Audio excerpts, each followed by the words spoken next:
husnbuzar akne toshishidan qo'rqadigan, fobiyasi bo'lgan bemorlar haqida gaplashamiz. Siz ham sistem retinoid ichishdan qo'rqasizmi? Aynan bu video siz uchun.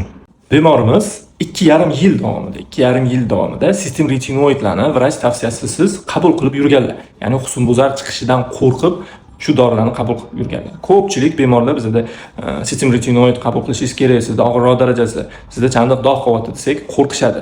Nojo'ya ta'sirlari ko'p. Bu bemorimiz vrach tavsiyasisiz o'zlari 2,5 yil davomida qabul qilganlar.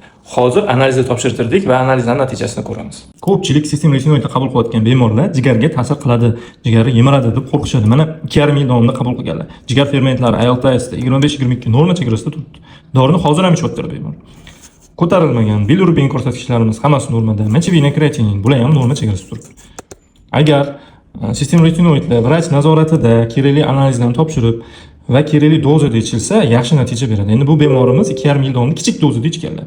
Kichik dozada ko'pincha qaytalanishiga sabab bo'ladi. Shuni eslab qolinglar. To'liqroq yana pastda qoldiraman. Savollar bo'lsa, kommentariyada yozishingiz mumkin.